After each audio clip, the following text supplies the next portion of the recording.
You're listening to the Good Old Boys Fantasy Football Podcast. Now here's your hosts, Kevin, Derek, and Alex. All right, and welcome in, ladies and gentlemen, to another episode of the Good Old Boys Fantasy Football Podcast. I am Derek, and joined as always by your co-host, Kevin. Kevin, how we doing tonight? Doing good, man. We got college football on this weekend.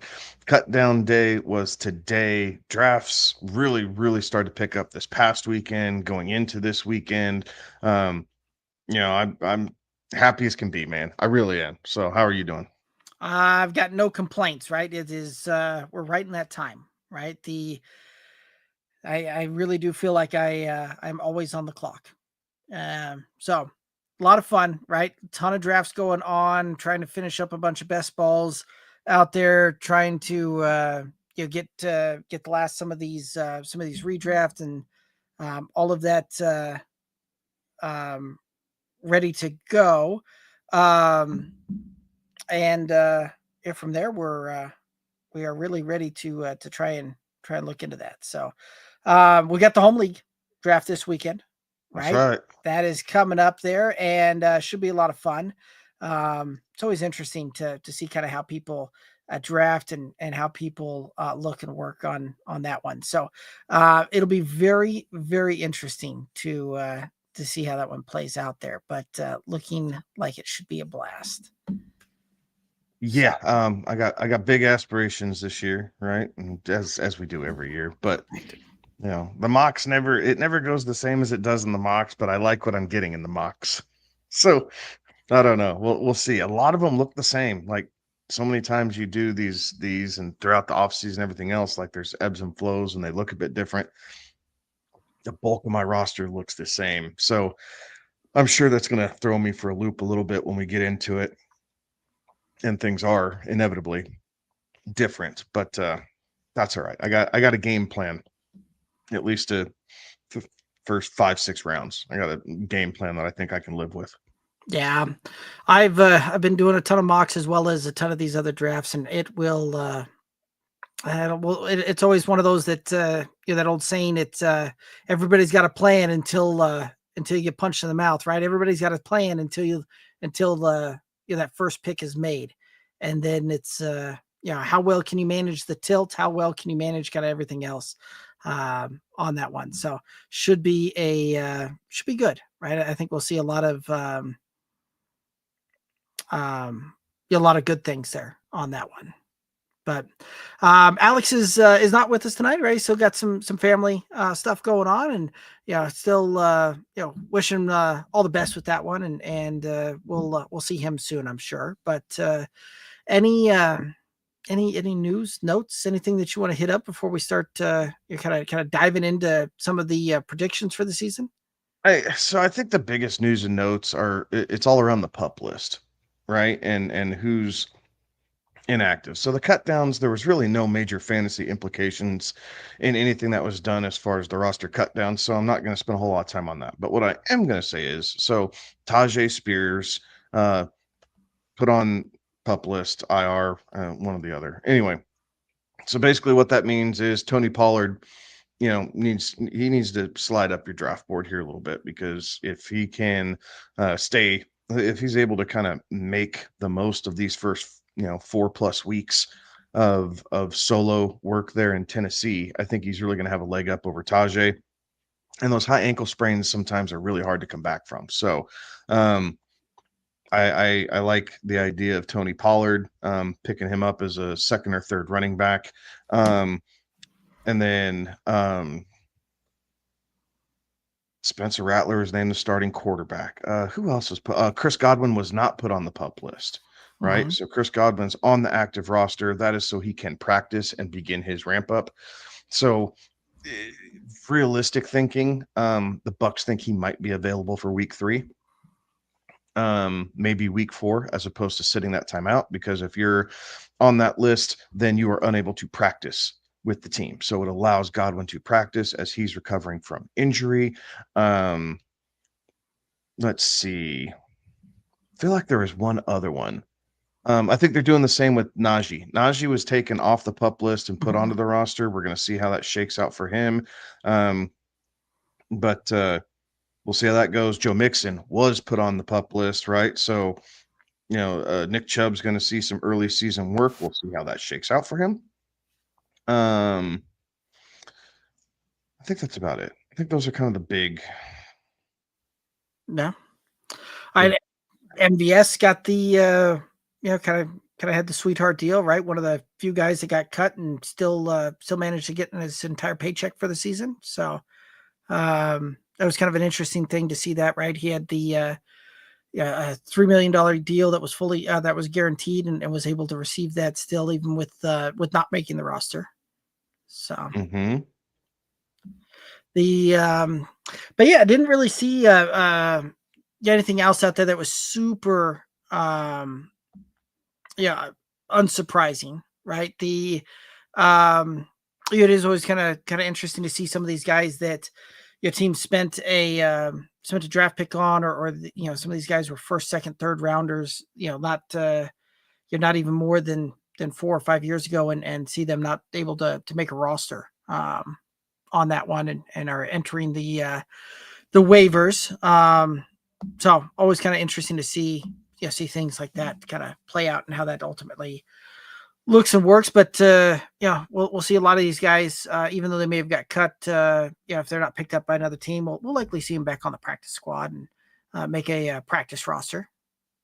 Yeah. So some of these guys will find homes, right? And not all of them necessarily, but there's a good portion of these guys that will find homes and at least be able to get on the practice squad and see what it's going for. It's going to take a little creativity, just because I didn't see anybody of note to generate fantasy storylines off of.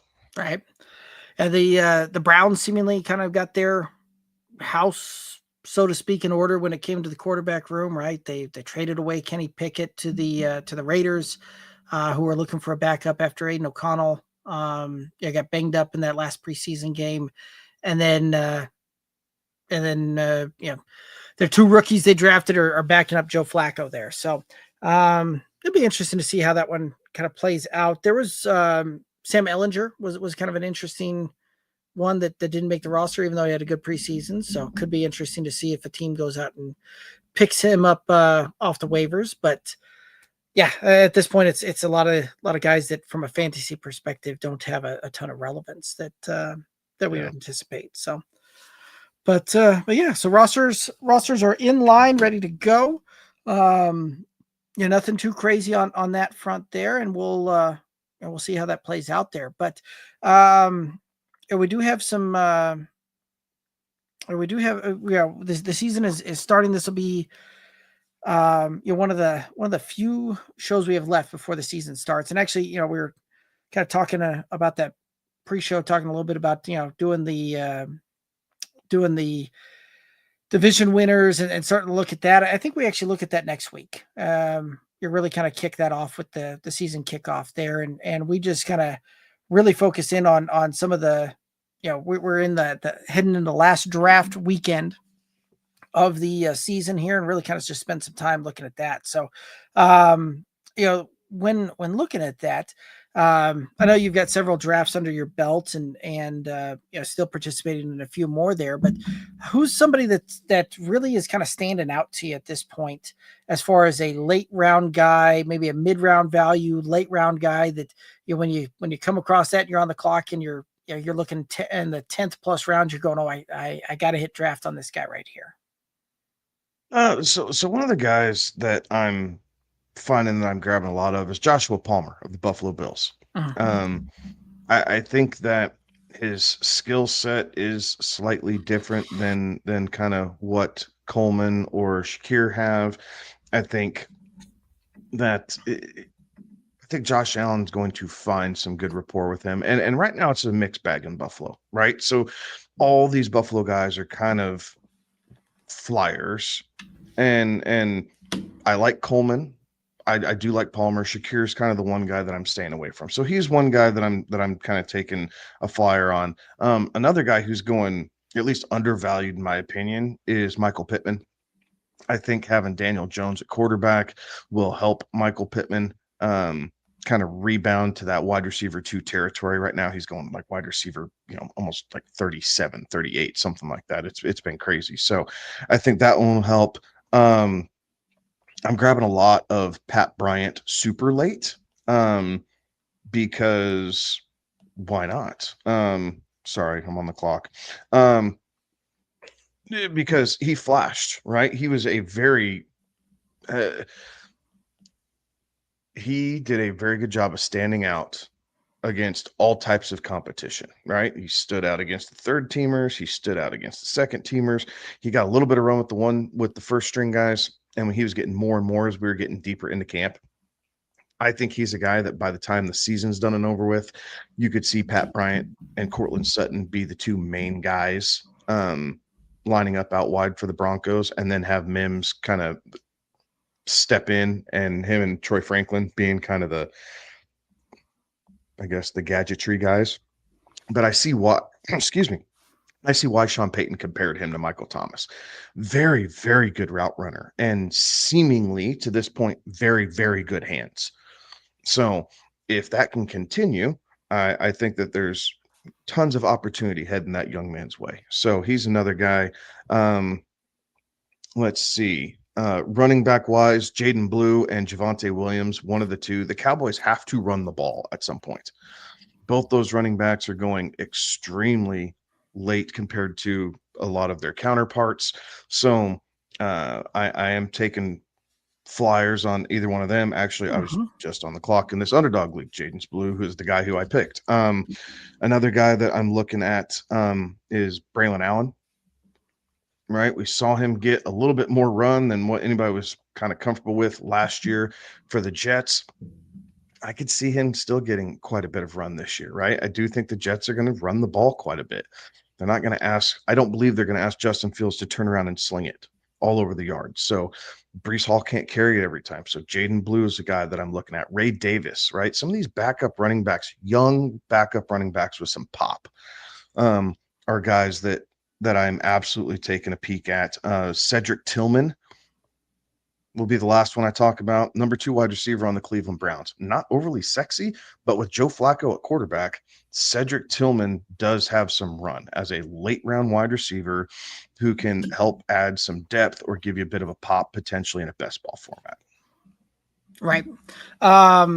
Yeah, no, those are all names that I've been kind of looking at there as well, and really have been picking up where we can, right? Like Pat Bryant is a guy that certainly late have been, when I get down in there, I'm like, yep, nope, that's a flyer. I'm taking that one. I like the upside there.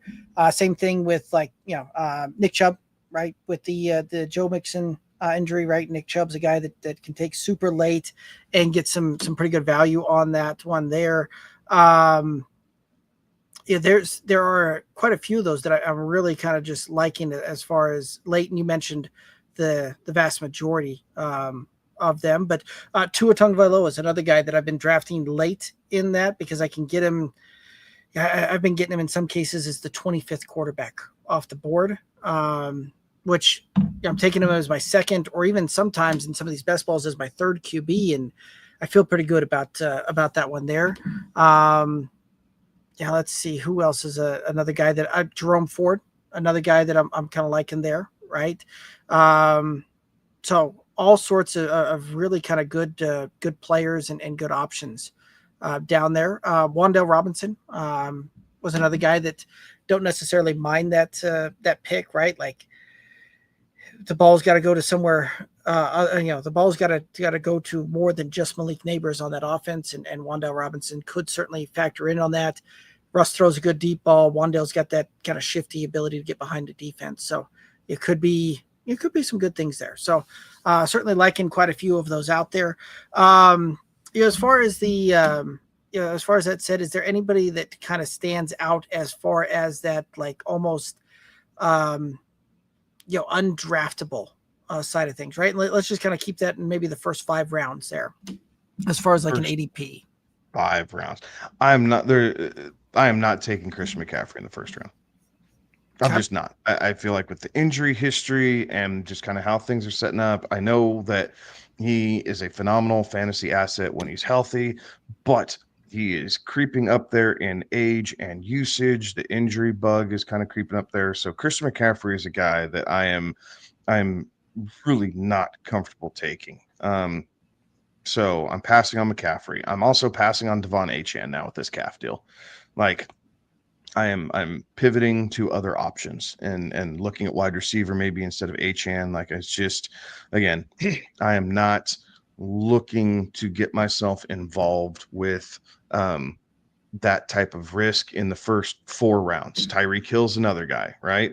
Just too many bad news flyers coming out of Dolphins camp. So think of your first 4 rounds kind of like a table, and you have to have legs, right? You have to have 4 really strong legs to set up the surface of the table, which you put everything on. In large part, the first 4 rounds are that. They're the legs to your table in which it holds up everything else that you put on it. So I am pretty risk adverse there in the first 4 rounds. Chris Olave, I'm not loving Chris Olave. The more I think about it, right? The Spencer Rattler at quarterback, he had a 54.5% completion percentage last year. The concussion issues, again, you can't predict those, but his body just doesn't seem to recover well from them.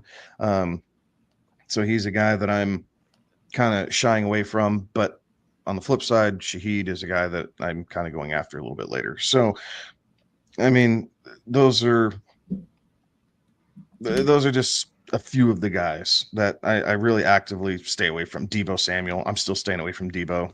Like, so yeah, there's a number of guys on my, just not even on my list, right? It's not necessarily a do not draft list. They're just not on my format. When I'm setting everything out and lining out players, they don't even make the cut. Right, fair enough. Yeah, a couple of guys that kind of add to that list, right? Brock Bowers is a guy, right? Like, if you're playing tight end premium, I get, but yeah, that top 2 round capital on that one, I'm just not a fan of spending that kind of capital on a tight end there. Even Trey McBride in the 3rd, right? Like that still gets a little bit on the almost too rich side of things there. But those would be 2 guys for me. AJ Brown as another guy, right? Like just not. I love AJ Brown in the 2nd. Okay. I don't like AJ Brown in the 1st. I love AJ Brown in the 2nd. I don't mind AJ Brown in the 2nd for best ball, but for redraft, I don't want any part of that, right? Just from Really? Yeah, and it has all to do with how we've seen him play out the last few seasons, right? Like these super big boom bust weeks on this thing. That is what just kind of drives me nuts on that one there. And especially if I went running back in the 1st round, and now I've got AJ Brown as my first wide receiver, and I'm looking for him to be kind of that anchor wide receiver. That gets to be a little tough for me to kind of swallow there. So. Because I don't know if I want him as my first, right? But I can't. It's hard for me to find a better one. This is interesting to me because this is one of the few areas where you and I just don't see the board the same way. Right. Mm-hmm. I believe that Philadelphia is not going to be able to replicate what they did last year, and what I mean by that is running the ball 40 times a game essentially, and just taking the air out of the ball and not having to throw it down the field. They've lost too many pieces on defense. You have that championship hangover a little bit. Everybody's gunning for them as the top dog. Like there's so many things that as people are fading Jalen Hurts and AJ Brown a little bit, like I'm more fading Saquon just slightly, right? Just slightly. In the fact that I'd rather have Hurts, Brown, and Devonta Smith as a best ball stack. Okay. Than Saquon, Barkley, Hurts, and Devonta Smith, because typically you're not going to get Saquon and AJ Brown at the same go. Yeah, it's possible. I'm sure someone has it. I'm sure someone does, but It's a lot harder to do. So just my opinion, like I really do like AJ Brown this year because I think we're going to see Justin Fields go back to closer to 2023 numbers where he's. You mean Jalen Hurts? Yes, sorry, Jalen Hurts. closer to 2023 numbers than 24. So I think the touchdowns will still be there, but I think you'll see him right just over the 3,000 yard mark. I think he's still going to get his rushing touchdowns, but I think the passing work is going to go up for him a little bit. Okay. I mean, fair enough. The problem that I have with AJ Brown and in that second round draft capital there, right? Like I don't necessarily mind him as my second wide receiver. I kind of like that, especially like it in a best ball format where I don't have to pick the weeks on that one. But even last year, right, out of the games played, only 6 of those top 12 finishes for that, right? And that was a shorter season, 13 games, so less than half finished as a wide receiver 1 on the board, but put up several of those where it was also wide receiver 3, wide receiver 4 finishes. The year before, only 5 in 2023, only 5 top 10 or top 12 finishes, and there was a lot of just duds on in 2023 as well, where it was he'd follow up a wide receiver 7 with a wide receiver 91 the week after, or finish up with a 44, 37 on the rank, finish up a wide receiver 24 finish on the week, and 72 the following week. Like the boom bust is very real, right? Like he'll go out and win you a week, following week he can just as easily go out and lose you the week, and that's one of those that I'm just not a fan of that for my redraft side of things. Best ball, love those boom weeks, and I'll rock and roll with that all day, and I'll draft a little bit differently for my 3rd, 4th wide receiver to make sure that I'm getting just the consistent points. That way, if I do have a dud week, I can manage that and move on there. But if I go running back in the first round, I'm looking to go somewhere different on than AJ Brown in the second, right? So.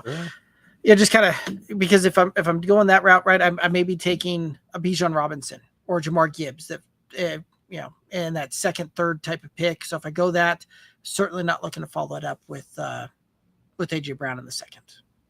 So, but I'm a bigger fan right now of taking Jamar Chase, Justin Jefferson, CeeDee Lamb with one of those top 3 picks, and then following that up with the Jonathan Taylor, Chase Brown, Kyron Williams that have been falling kind of that tail end of the 2nd. So, but yeah, just kind of an interesting deal there, because you're right. You and I are usually pretty lockstep on some of these, but certainly do see that one a little different there. Any other thoughts on this one? No, I don't think so. All right, awesome.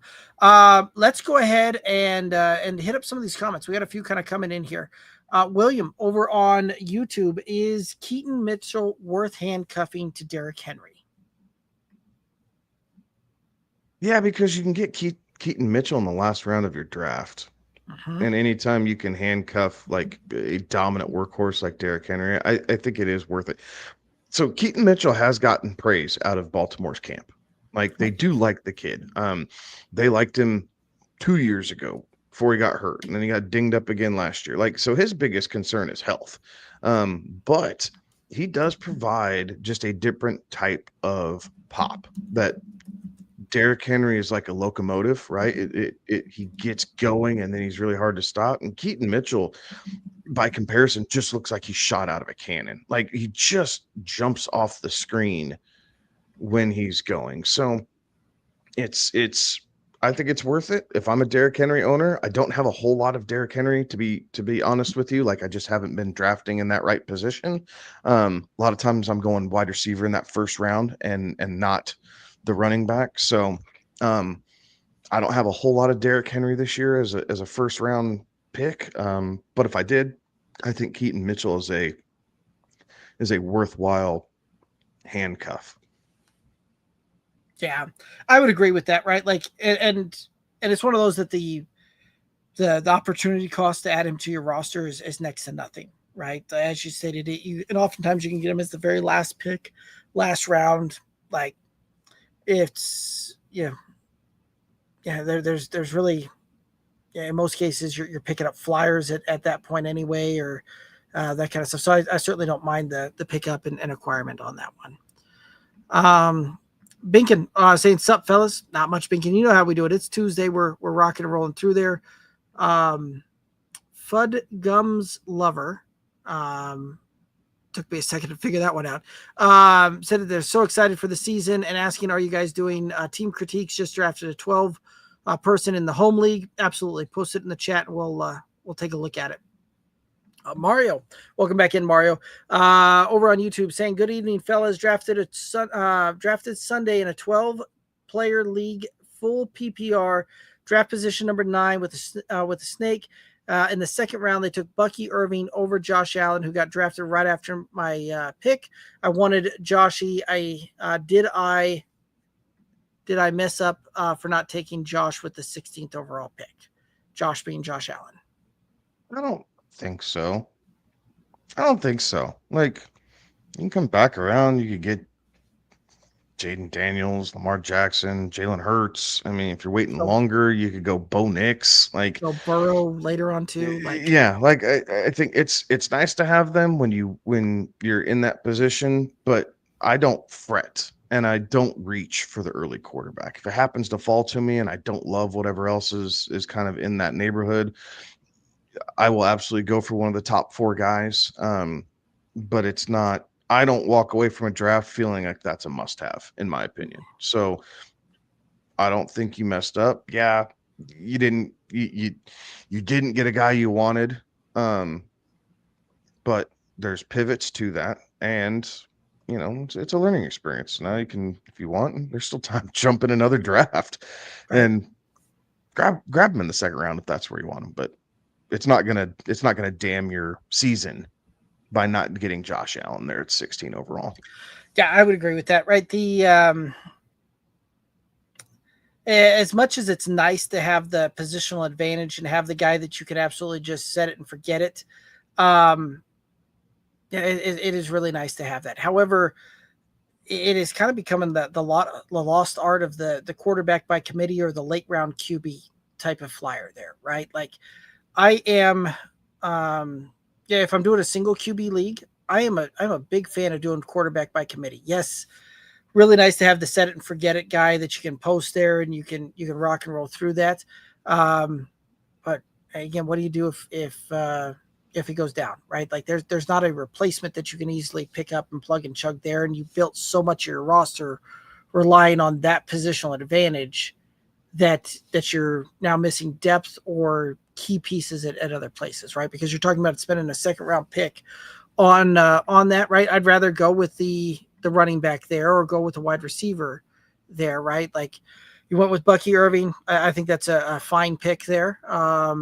You probably have went with a good wide receiver overall there. So I'm a bigger fan of starting that out where I've got to do that, and then picking up guys later in the draft, right? Binkin was giving me all sorts of grief in the chat last week when we were doing that mock about my quarterback selection and waiting so long into the draft to start taking guys. But again, there does come a point that you can kind of fill in and pick up those points and play it by a quarterback by committee, or find your guy that find yourself that late round QB that you have a feeling on, and hit the draft there, and you can move off if that doesn't work and move over to somebody else in that in most situations there, right? Superflex gets a little harder, but Superflex is about the only time that I'm looking to spend that kind of draft capital on a quarterback. So anyway, any other thoughts on that? No, I don't think so. I think you and I are in lockstep there. All righty. Fud Gums Lover says, okay, the 12-person half-point PPR, CD, Bucky, Bowers, Kamara, Connor, Ridley, Parasol, Odunze, Mason, Purdy, Jaden Blue, Rashad to handcuff, Tajay Spears, the IR stash, Thielen, Fairburn, Vikings defense. Mm-hmm. What am I missing? What'd you handcuff with Rashad? He's got Bucky. Rashad White and Bucky Irving. Oh, I kept thinking Roshan Johnson. I was not reading that right. I was like, I don't see Swift on there. No, I don't mind this. I don't mind this. Like, I have a good number of leagues where I got Kamara and Connor, right? Now, I didn't take tight end there. Normally, I went quarterback. So if I went quarterback, that was kind of my running back pivot was Kamara and James Conner. So I don't mind that. Let's see here. Got Roma Dunze, Ridley, Parasol. I like that. Parasol and Dunze, kind of those young wide receivers. You got the anchor and CD. Like, I'm good with this. You got some good youth. Jaden Blue, guy that I talked about earlier, who I'm targeting late in drafts. I like that. Thielen, you kind of lose me at Adam Thielen, but he's the end of the roster kind of throwaway guy. I think you could do better with maybe a deeper kind of a sleeper stash play that might be on the free agent market that you can just kind of pick up and drop Thielen. I don't think that he's going to be that guy in Carolina. I might be wrong, right? So save him for a week or two. And if that's what it is, like you said, Tajay's is IR stash. I get that. It's beneficial if he can stay healthy and if Tony Pollard goes down. But again, these high ankle sprains sometimes are a real pain in the backside to get over, especially when they happen at the very beginning of the season. There's so much wear and tear on these guys. So you know what he is. So I'm not going to hammer you on that. Overall, I like it. I like the fact that tight end early, quarterback later with Brock Purdy. I'm on board with that. So I think that overall you'll be going to battle here. You need your wide receiver room you need a little bit of reassurance behind CD, but I think one of these guys between Ridley, Parasol, and the Dunze will be able to step up and give you kind of a true number 2 behind CD Lamb. So I like it. Right. I don't mind it. Right. And you hit the kind of nail on the head there that the wide receiver 2 position is still a question mark for me on this one. I certainly don't mind the roster, and Ridley I think has potential big upside. You and I are both big on Parasol and thinking that he's going to have a breakout type of thing there. But I really like my rosters where I'm able to add Parasol as my 3rd wide receiver and have a kind of locked and loaded wide receiver 2 right behind them, and more a more consistent wide receiver 2 in there. You know, guys like Cortland Sutton, DJ Moore. Garrett Wilson is kind of going a little bit later in some drafts now. Marvin Harrison Jr. Like I would have rather have seen one of those guys make it as kind of that second wide receiver. I wish that would have then changed up your running back room there, right? Because you probably would have to draft one of those guys over Kamara or Connor. But overall, I kind of like it. Just that wide receiver 2 is a little bit of a question mark for me, but overall, I think that you'll be pretty good with this roster going through. Any other thoughts on this one? No, I think it works out great. Worst case scenario, the roster doesn't quite play out. You can package Bowers and a Dunze or something like that, and maybe get a Evan Ingram, Tucker Kraft, plus an upgrade at wide receiver, right? Like that's where you're going. You downgrade a little bit at tight end, you upgrade at wide receiver, especially if Bowers isn't able to put up the numbers that he did last year. That's kind of where your strength is as far as negotiating power. But overall, right, I do think you're set up to have a very strong start to the season. Right. And he did say it's 2 wide receiver, 2 running back, 2 flex, by the way. So, yeah, I don't know that really changes much on what we've discussed so far. So, but Bucky and Kamar, solid draft. Right. I don't hate it. No, it's one of those that just if I'm getting nitpicky, that kind of wide receiver 2 is where I get nitpicky on. But overall, I like it. Binkin, who scores more fantasy points week 1, London or Neighbors? And Binkin, I'm betting is thinking far more of a DFS type of play there.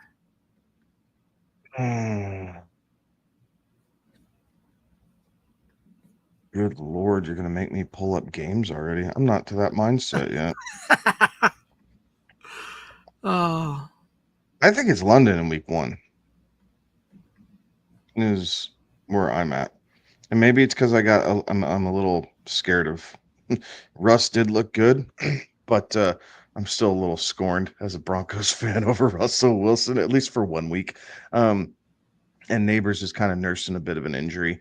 So between Neighbors nursing the injury, me wanting to be mad at Russ for one more week after I was mad at him all year last year, I'm going to tell you it's Drake London in week 1. Yeah, I think London's probably got the safer floor for sure on this one, right? So some of that will depend upon how you're constructing the rest of the roster there, Binkin. But I think London gives you the safer floor. Malik Neighbors, though, I think gives you a lot more pop on that one.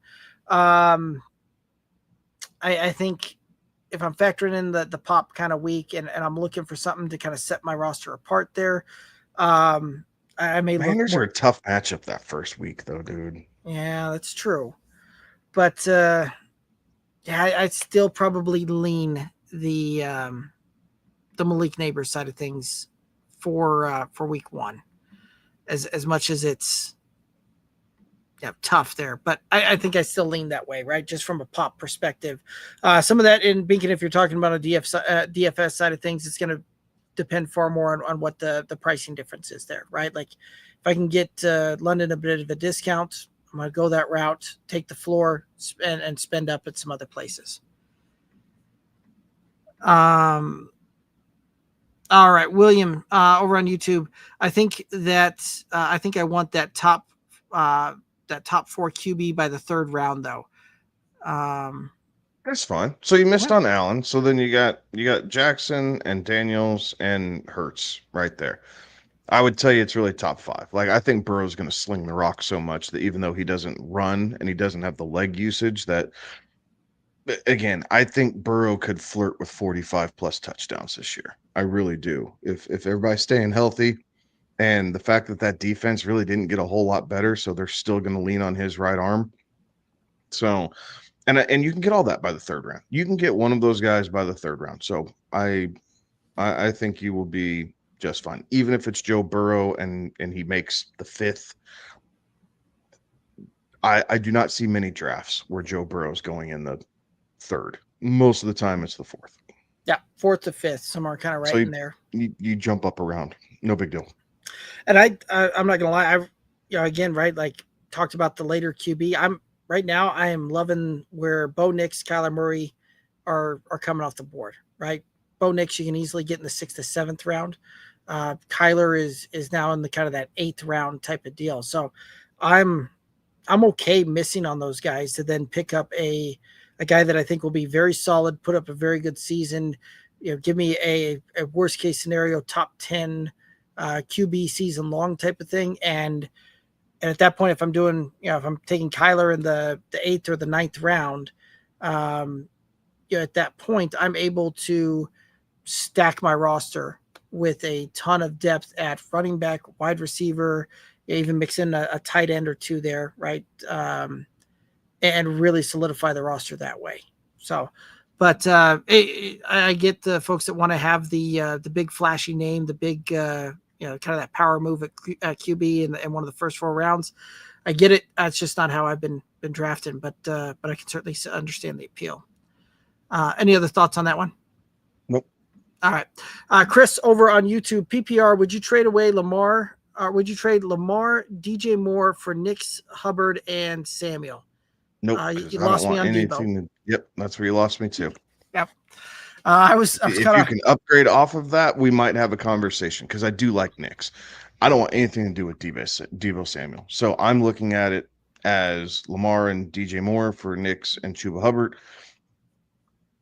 Lamar and DJ Moore have a bit more bang for me at the moment. And again, it's all because of Deebo, and I don't want any part of Deebo Samuel. Now, if I'm getting Nix Hubbard and Ricky Parasol, who's going oftentimes kind of right around Deebo in drafts, sign me up.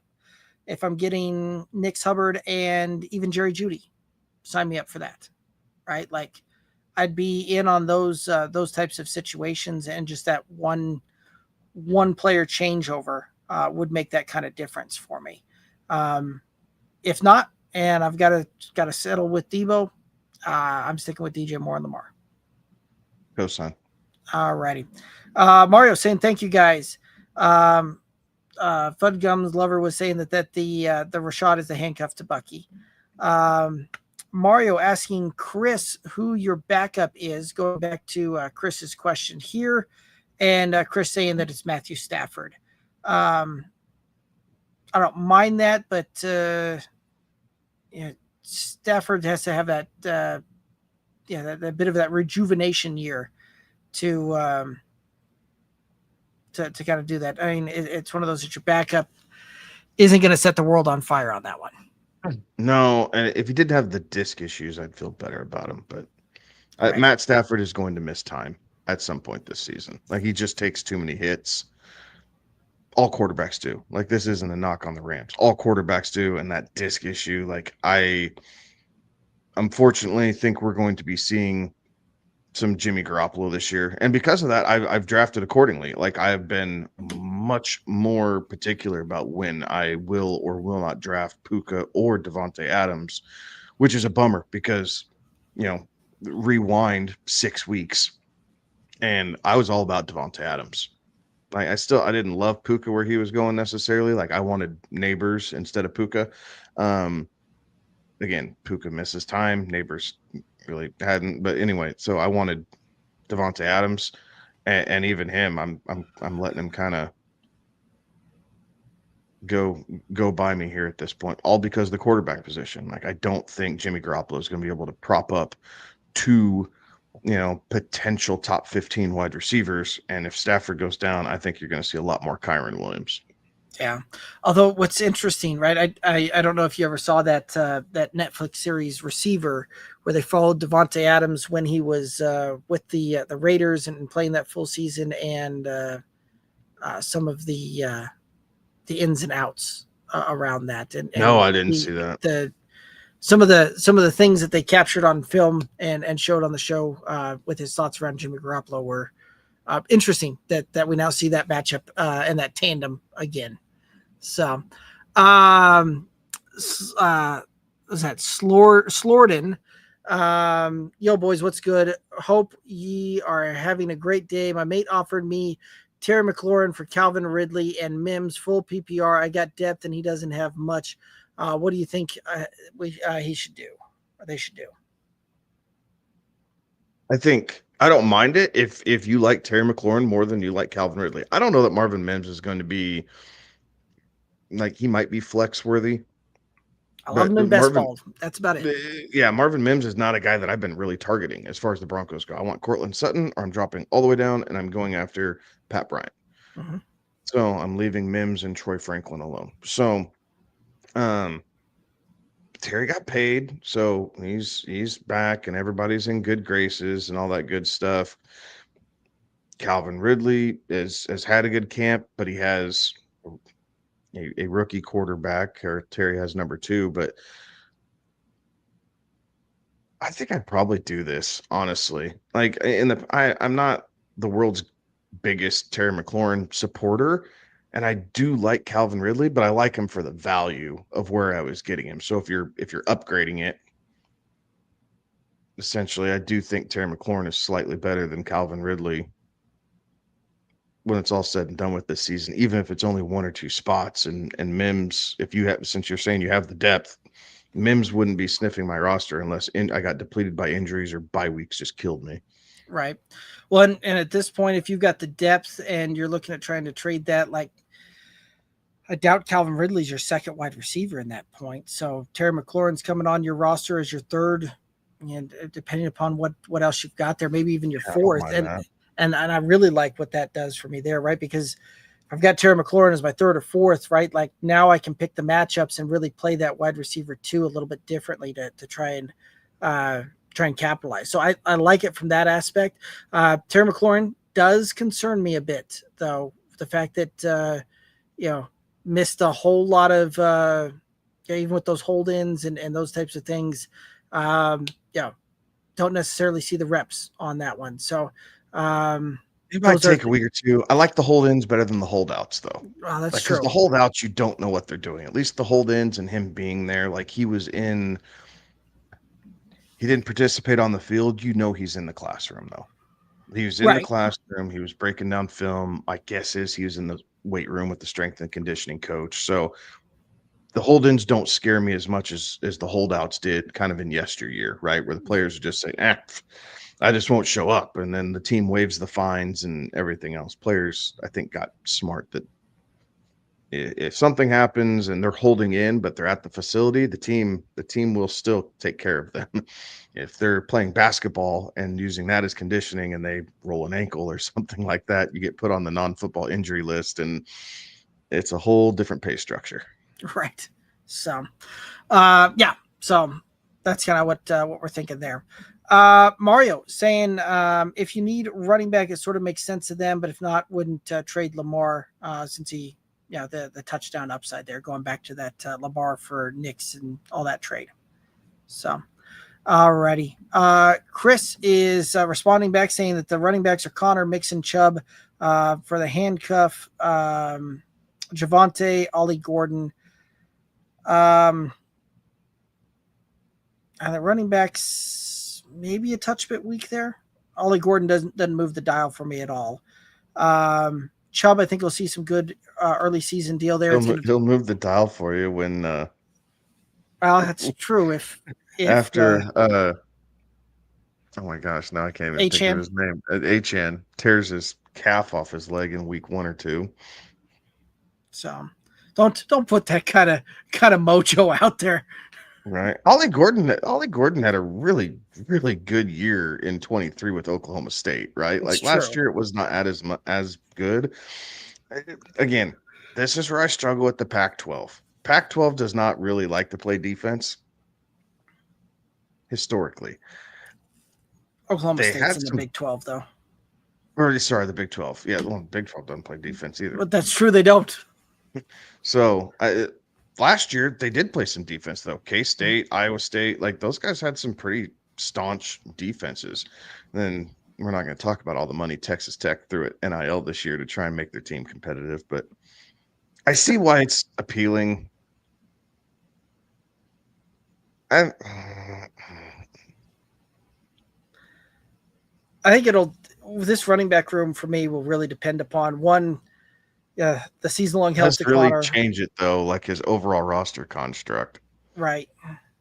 Like running out with Knicks as quarterback with Connor and Chuba. Mm-hmm. You do feel better because you can drop Ollie Gordon and then Debo's now your 4th or 5th guy. Right.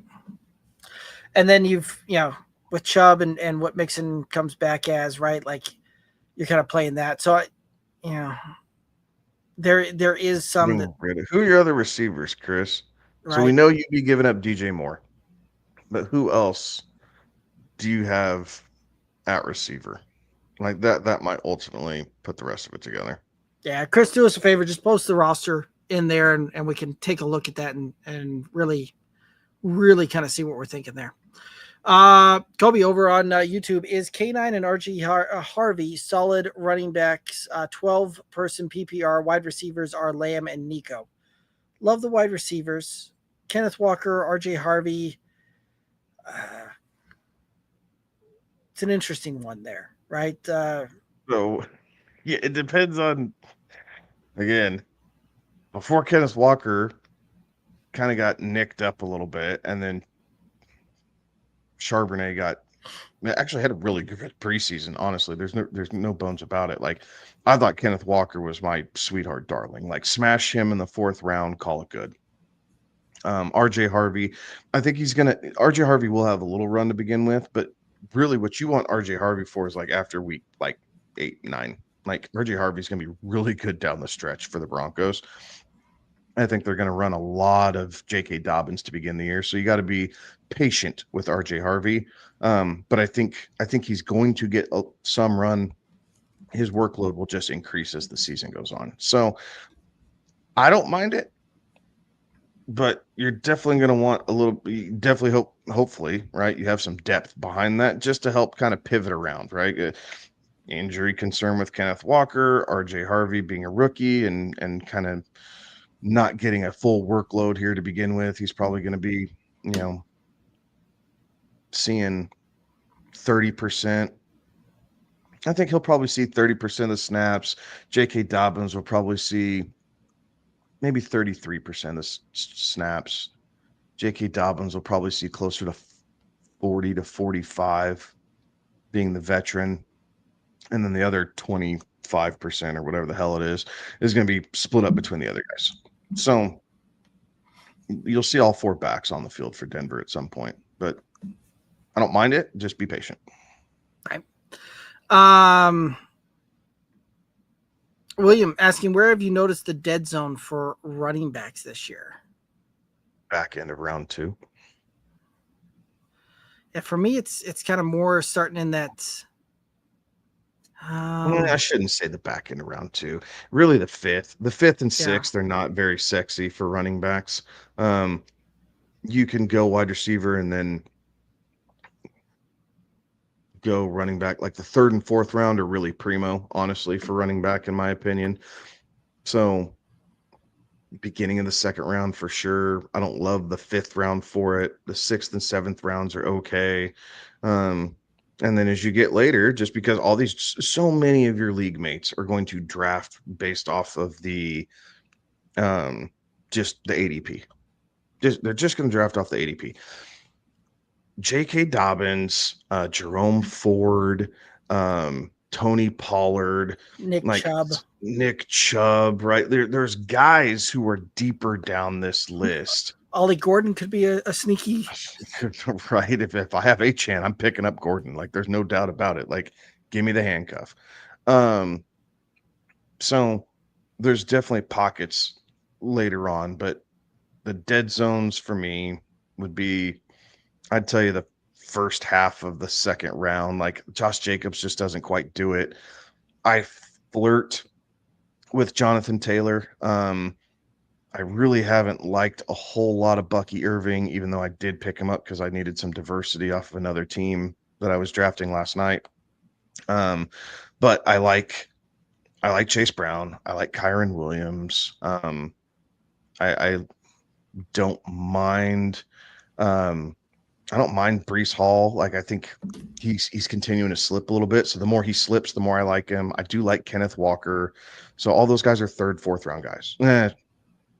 Borderline 3rd for a couple of them, and then main 3rd and some 4th round guys. So 5th, stay away from it. And probably the 8th round, I'd stay away from it too, just because typically the 8th round, you're looking at quarterback or tight end.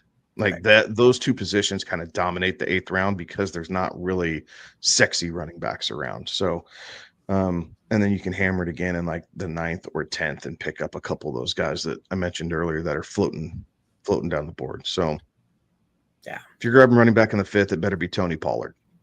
And if it's not Tony Pollard, I don't want him. Right. Well, Tony Pollard is going in a lot of cases. Still in the kind of in the 7th. So he is but he's going to be this weekend. He's going in the 5th. Like, by the time the metrics all catch up, right? With Tajay being put on IR, right? Tony Pollard's going to creep up a little bit. So I think home leagues, you could probably still do it in the 6th. Like, maybe he only raises a round. If you get into the high stakes leagues, he's jumping up to the 5th. He's jumping 2 rounds. Yeah, a lot of times once you start getting into like the Isaiah Pacheco's, the Joe Mixon right now as a pass for me. Like, that kind of range is usually where that's starting to come to be an issue. That I'm just looking to go other directions there. Exactly. Some things are just flawed because of all these ADPs. Judkins, because he got drafted so heavily after the NFL draft, is still. He's not even signed. He's not on the 53-man roster. He hasn't been signed. Like, Judkins is still like ADP in like the 5th round, and people are drafting him. Like, Quinshon Judkins is not going to play a functional role on your fantasy roster at least until week 8. I mean, and that's bare minimum. It's a long time to hold on to a guy, especially if you think you might want to take a flyer on Jordan Addison or Chris Godwin, or you're going to gamble on Rashee Rice. Yeah. Like, it takes all that off the table. Like, if you have Tyreek Hill and you're gambling on that, I would against that, like, and then drafting Judkins, like, you're asking for problems. Right. So, Ajizi asking, draft Justin Jefferson or CD and full point PPR. I want CD this year. I think I want CD this year, but I not by much. Not by much. I think I want CD Lamb this year, and maybe it's because I want something different. I have Justin Jefferson in our home league. And so I've been able to ride his career in our home league. So I see him on my roster every year, and I don't have CD Lamb in a lot of places. But I think CD Lamb does finish ahead of Justin Jefferson because it's an odd year, and Dak Prescott in odd number of years plays Phenomenal. really well, and CD Lamb now has a running mate who is strong enough to actually take pressure off of him. So, I mean, both guys, you can't. Both guys, I don't think you're going to go wrong, ultimately. Right. So, if you can't decide, CD by hair, but really flip a coin. Exact same tier. The numbers by the time the season's over with, they're both going to see 140 plus targets. They're both probably going to hit double-digit touchdowns. They're both probably going to hit 12 to 1,300 yards. Like, I think it's all relative. Yeah. No, I like that. I've been on when we were talking down and breaking down receivers earlier. Like, I think there's a legit chance we see the CD Lamb number one wide receiver overall at the end of the season. Yeah, and that's kind of where my rankings are going towards, right? So I like CD over Justin Jefferson this year. Chris over on YouTube saying draft on Sunday, half PPR, third pick. Who should they target? Wide receiver heavy league, running back, wide receiver, flex with wide receiver, running back, tight end, and then a wide receiver, tight end flex. So you're hammering wide receiver with your CD Lamb. Definitely your first pick. Drafting in the third, the back end of the wide receivers in the back end of the second round is kind of rough for wide receivers. So probably not going to love what falls to you. So, but yeah, you're drafting Lamb or Jefferson, assuming Jamar Chase is gone. I mean, you're taking Lamb or Jefferson, whichever one falls to you in the first round, and then coming back. And if it is not a legitimate, like wide receiver that you think could crack the top 10, then you're pivoting to running back. Because if it's that wide receiver heavy, that means there's going to be value that's pushed down the board. Right. So yeah, if I'm drafting that, right, like this is one of those that we were talking earlier, and I'm not necessarily the AJ Brown fan, but if I've got CD or Jamar Justin Jefferson or Jamar Chase to anchor that number one, okay, maybe take AJ Brown there and the tail end there, and then potentially look at taking a Kyron Williams in the third, right, to get that, and you know, you've got something that you can kind of anchor the running back with there as well. Yeah, you're looking at Lamb, Jefferson, like Derek said, Marvin Harrison or Garrett Wilson in the second. Like if they fall that far. If they fall that far, right? And that's what's crazy about this setup is because there's teams that only, like, at most you can only draft or you can only start 2 running backs. So, yeah, I mean, you want to hope Garrett Wilson or Marvin Harrison falls to you.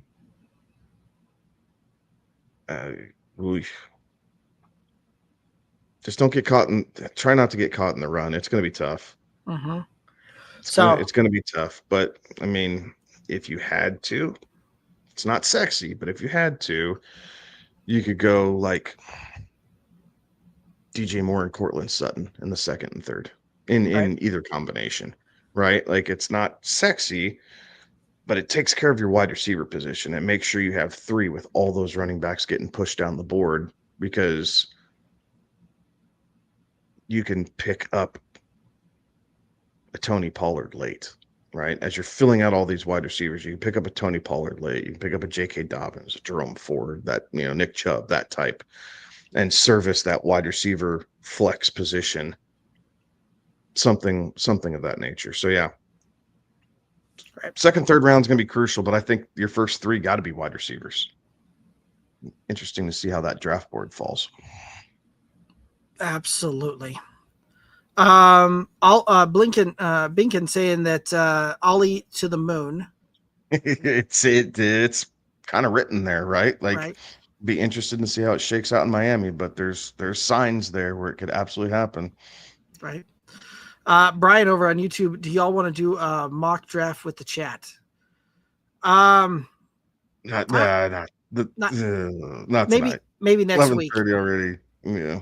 And actually, that could be fun where we're basically doing that. We have the chat kind of chime in and see who they think we should pick on those things. We could do it. One draft pick. Have the chat help us draft that one, and could be fun. Maybe we'll look into that next week and plan that one out there.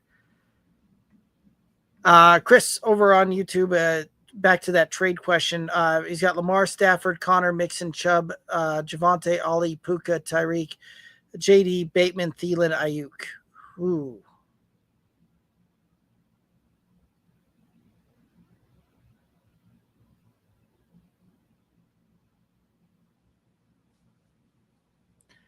I want something different than Debo. With that wide receiver room as it is, I want something very different than Debo. Yeah, I don't think you're going to be happy with Puka, Debo, Tyreek, Bateman, and Thielen. And Tyreek. If Tyreek hits, you'll love it because you won't think about Debo. But if he doesn't, or we see struggles like last year, you're gonna be not having much fun with that roster. Yes, Metcalf. So. You could see if he'll do Metcalf. Mm-hmm.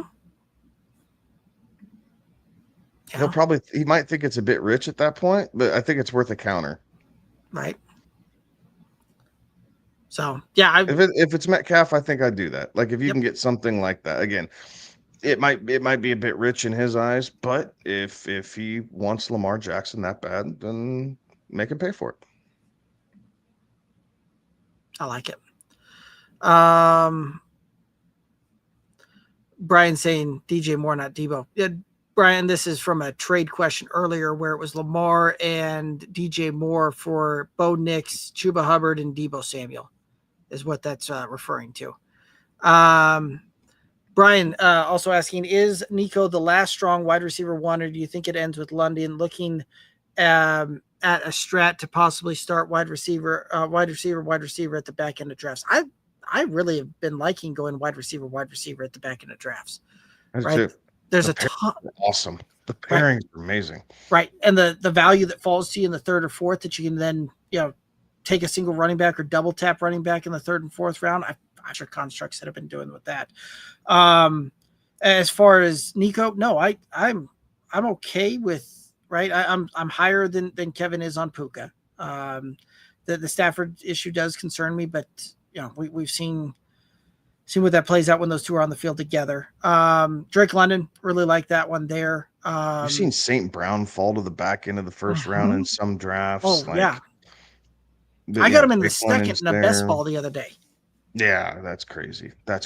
Like Malik Neighbors, all right there. So any one of those guys, and then you turn around, if you can flip around and pair them up with again. I like Brian Thompson the second. I love AJ Brown in the second. So if you're not right there at the bookend, you're like 10 or something like that. If you can get AJ Brown to come back to you, like pairing AJ Brown up with Nico or Drake London or Amon-Ra St. Brown, I like that. Right. Yeah, I would agree with that. Jordan saying the guys in their home league let CD fall to pick 10. I hope that you just hit draft and say thank you. Like that's no doubt. Yes, please. Is it standard scoring? Like that's the only thing that would be like, doesn't matter. But doesn't matter. 1,300 yards and 10 touchdowns. It can be standard scoring. I don't give a crap. Thank you. Like that's the only thing that would be lead me to be like, maybe, but yeah. Any other format, give it to me. Mick over on YouTube, would you trade JSN and Mark Andrews for Kittle, Swift, and Najee? Yes. Yeah. As long as you have the wide receiver depth to absorb JSN. Losing JSN. Yeah, I would. Yeah, I don't mind that, right? Like, Yeah, I would do that. Again, depending on my wide receiver room, but just this trade at face value, yes, I would rather have Kittle, Swift, and Najee over JSN and Mark Andrews. Again, if Najee was not put on PUP or IR, he was elevated to the active roster.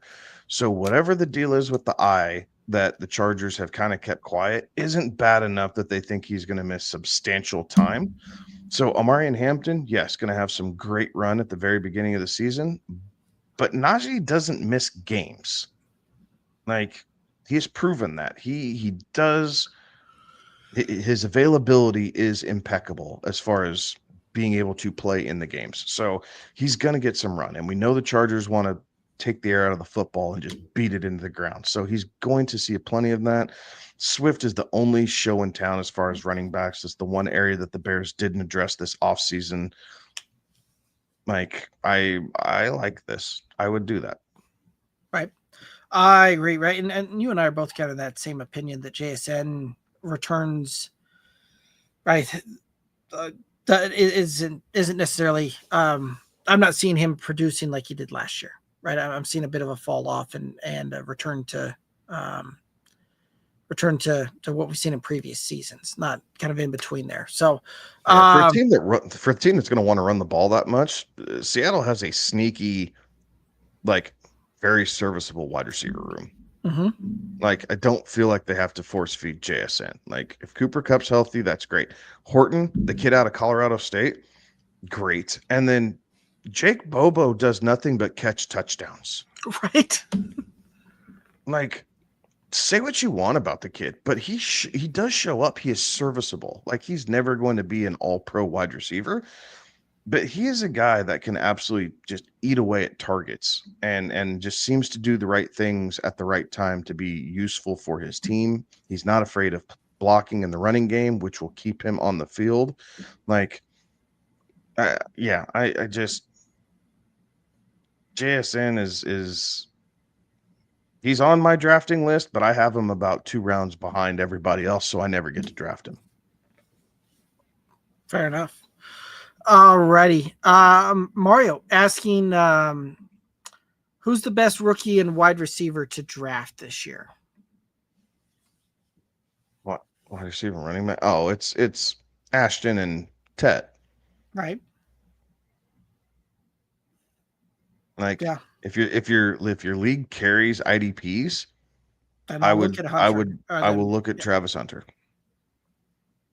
But it's not that IDP. I don't want much of that. No, I want Tet. I think Tet McMillan's probably going to see 120 targets this year.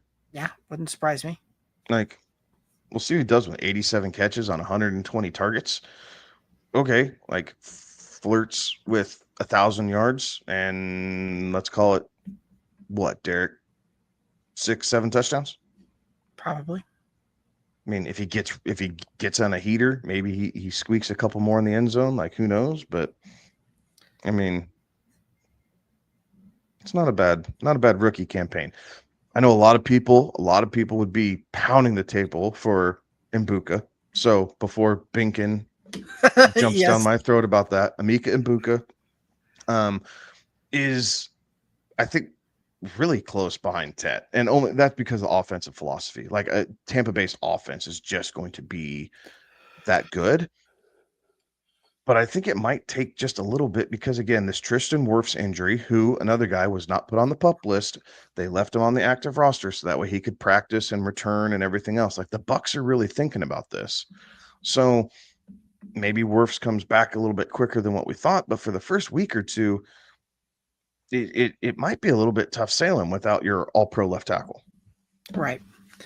So, but yeah, I would agree with you that it's Tet and Ashton or Tet and Genty, and yeah, it's really not close in my book there.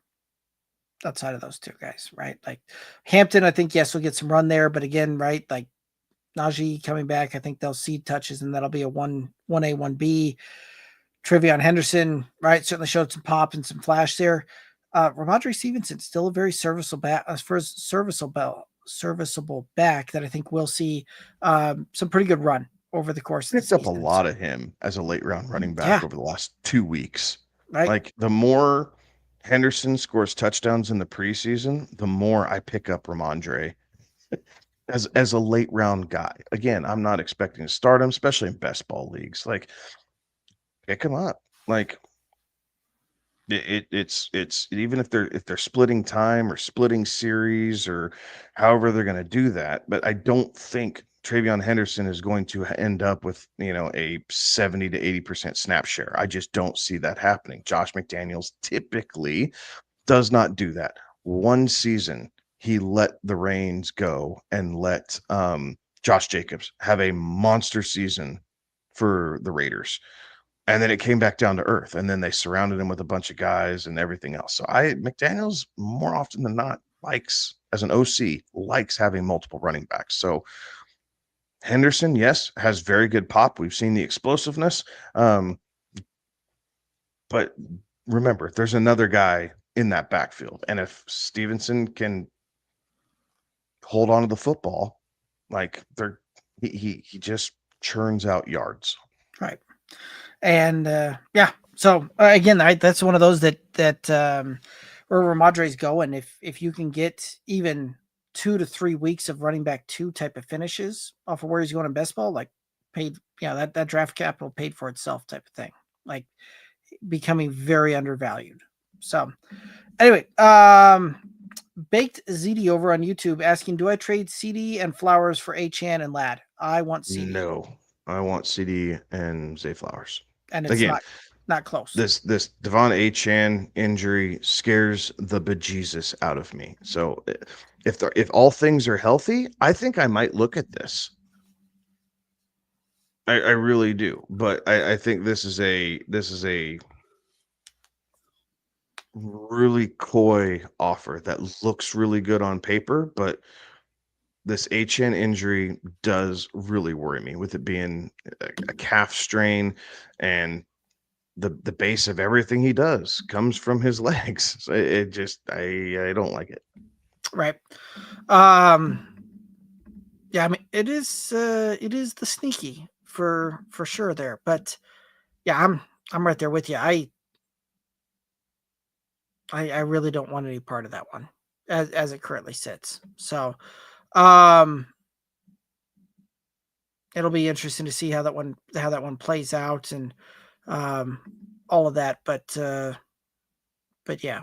So all right, yeah, that takes us down here to the end of the kind of end of the questions and comments so far. If you have any final kind of questions, comments, thoughts, throw them out there. Let's hit those up and chat about those. But while we give folks a chance to throw that out there, is there any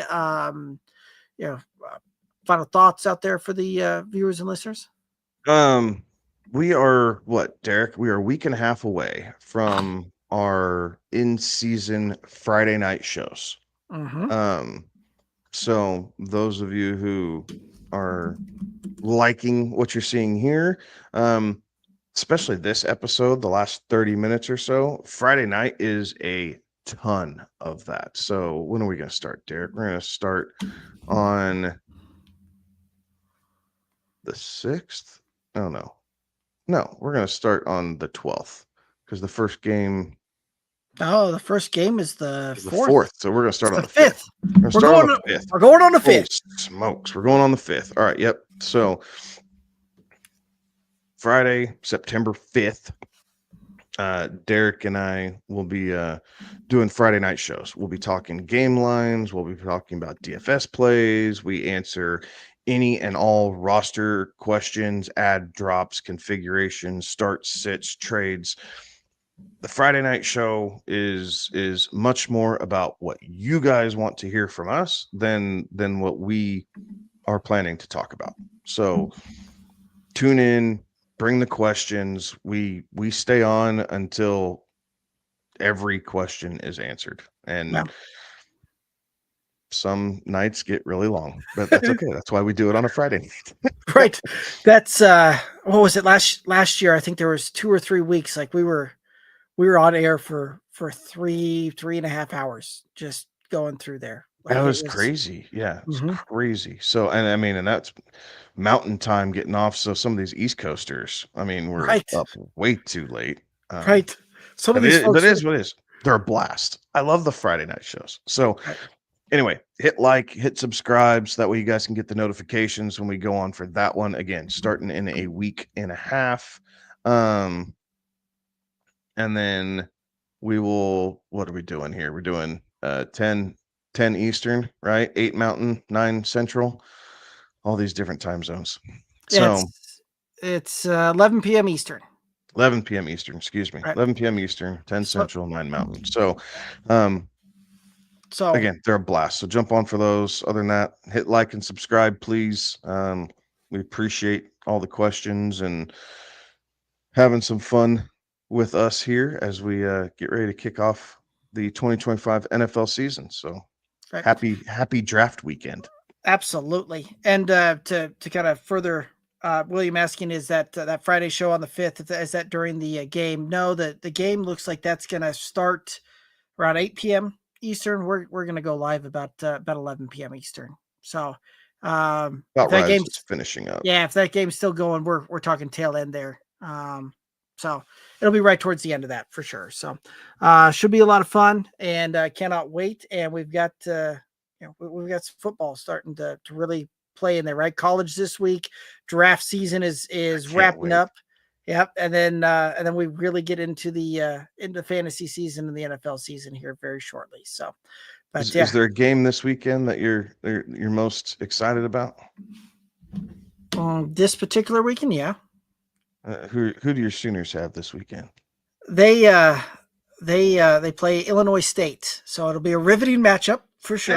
Yeah, it's all good. Georgia has Marshall, so I'm right Right, there with you. It's not like right, we're playing world beaters, but right.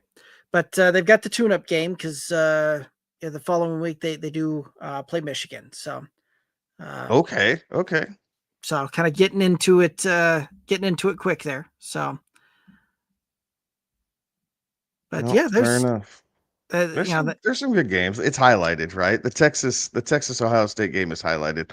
Um, right, I I do not want to root for Texas, but the Big Ten fan base just makes me want to vomit. So I'm going to stay within the conference, and I think I am going to root for Texas in that game. Like I think I want Texas to go undefeated until they play Georgia. Like I don't know that I can root for either team. Can that just end in a tie? 0-0. Yeah. Like I want that to end so poorly for both teams that they're almost unable to make the playoffs. That's so sorry to all the Ohio State fans out there, but that's my like for Ohio State, and Yeah, Ohio we State fan. Yeah. and with the simple thought of Boomer, we know my thoughts around Texas. So That's right. That's uh, right. anyway, All good. so yeah, no, I don't. It'll be worth watching, and I'll certainly be tuning into that one. Right, we get to see what Arch looks like in this, and is the hype real type of thing, right? Is that's kind of his team to lead now, it seems like. So no longer with Yeah. the Quinn Ewers in the background. Yeah, this new Texas offensive line is going to be interesting. So I hope Arch laces him up tight because I do think he's probably going to be running around a little bit in this game. Ohio State can get after it as much Right. as it chokes me to say that out loud in a public platform. Yeah. Ohio State can get after it. So get your popcorn ready. You'll be good. Right. Should be a good time. But that's going to do it for us tonight. We'll be back again 11 p.m. Eastern. Last Tuesday show without a Friday show following it for a little while there. And next Tuesday, we'll be sure to be talking about our home league a little bit, right? We got the draft this weekend. Always a good time there. And so we'll be breaking down some of our teams there. I've got some other home league draft, some other home type of drafts, family type of drafts, long-time leagues playing in type of drafts all taking place this weekend. And then ton of best balls still on the slate. So looking forward to it. And we're inching closer. So anyway, I do believe that's going to do it for us. Make sure you hit all those socials, Instagram, Twitter, Twitter, Instagram, Facebook, TikTok, all the places. There we go. At Good Old Boys FF. Head over to YouTube, click that subscribe button, ring the bell. I get those notifications when we go live. But that's going to do it for us tonight. He's Kevin. I'm Derek. We will hopefully be seeing Alex back here soon. But that's going to do it for us tonight. Have a good one. Be safe.